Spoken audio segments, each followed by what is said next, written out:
When I was growing up, I lived with my mom in a small house.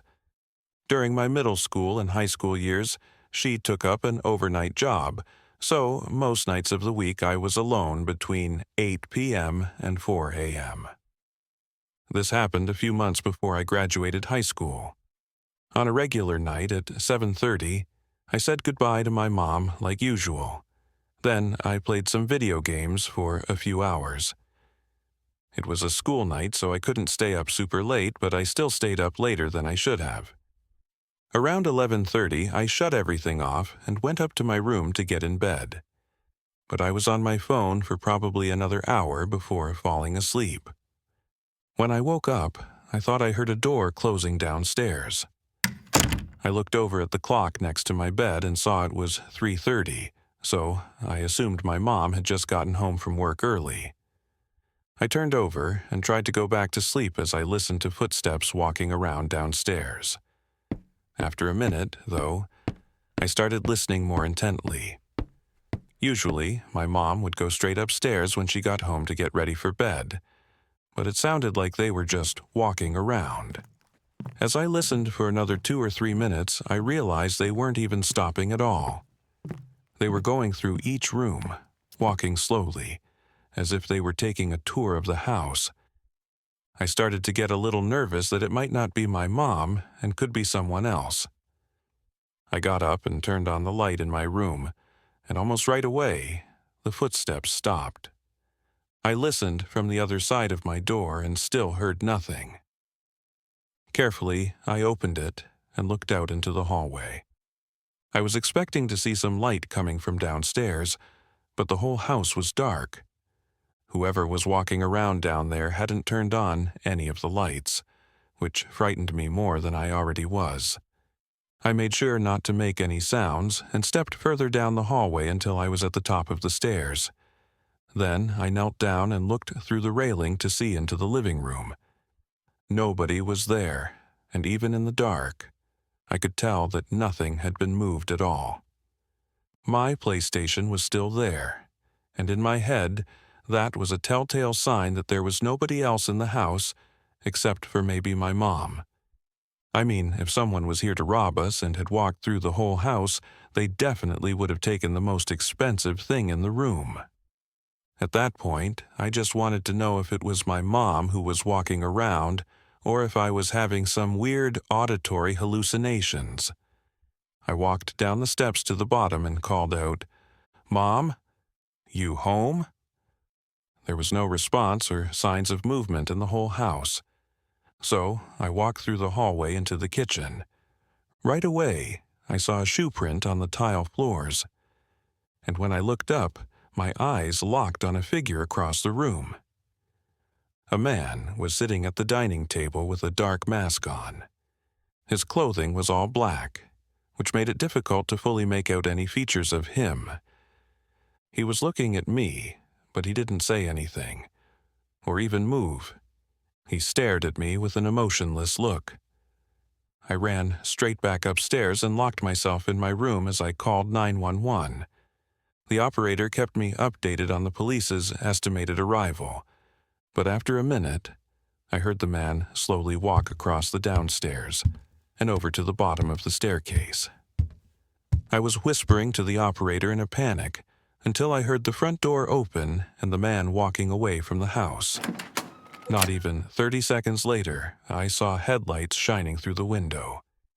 My mom pulled into the driveway, and I ran outside to meet her and tell her what was going on. When police got there, they did a thorough search and found nothing incriminating that would help us find the man. But from what it seems, the man wasn't there to rob us.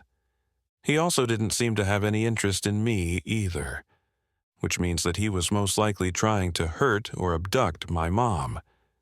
It would then make sense why he broke in only minutes before my mom usually gets home. It makes me think about what could have happened if I hadn't gone downstairs to see who was there. Or if my mom had gotten home just a minute earlier and gone inside, unknowing of the man that was waiting for her. I'm 32 and live alone in a rural house.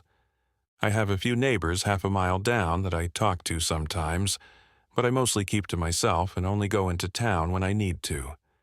I'm half retired, so I spend most of my time at home, but a few months out of the year I do some contracting work. At the time, it was late fall, and on this day I was getting all of my equipment from out in the yard and storing it in the shed to prepare for the winter season. It was just a bunch of tools and lawnmowers and stuff like that I'd left out. Anyway, while I was outside, I saw something unusual. A man was walking along the road that connected to my driveway. He had nothing on him, no backpack or camping gear. For context, this road he was on was entirely empty, aside from the few houses like mine. And the town was a 4-hour walk away. I watched him until he disappeared far off down the road. After he was gone, I looked down in both directions and saw no cars on the side of the road in either direction. It was really odd, but after a while I stopped thinking about it and finished up with my yard. I was back inside before dark and made dinner while I cooled off.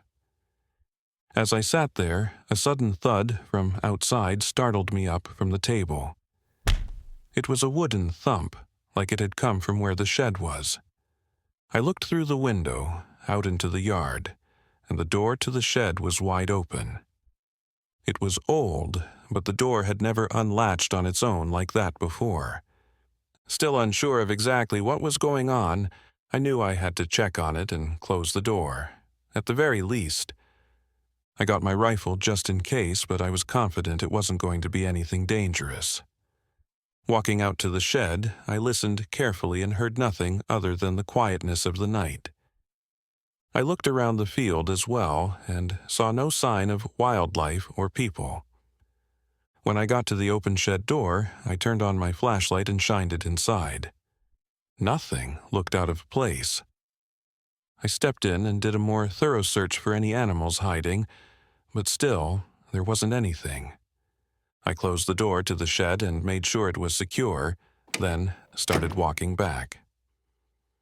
As I made my way through the field toward my house, an eerie feeling grew inside me. I didn't know what it was, but it continued to grow as I reached the front door. I stepped in and locked the door behind me. As I walked into the hallway, I saw a shoe print right on the floor. I flicked on the light, and going across the hallway was a line of dirty shoe prints leading up to the spare, bare bedroom. My heart started beating faster as I held my rifle up and took a deep breath, then carefully walked up to the door. I leaned my head against the wood and listened, hearing what sounded like someone breathing right on the other side. Before I could even think on what to do next, the handle twisted from my grip and the door swung open. I jumped back and held the rifle up as a man, looking like he was about to charge at me, stood holding a huge metal shovel. I think my gun stopped him in his tracks, though. He stood in the doorway, holding the shovel like a weapon and wearing a face full of rage. I yelled as loud as I could for him to stay back, trying to sound intimidating, but I was undoubtedly terrified. The man kept his distance, but his face, full of anger, never faded. From this moment, though, I didn't know what to do. Cops wouldn't be able to make it here for probably an hour if I called, and I definitely didn't want to hold him at gunpoint for that long, risking anything to happen.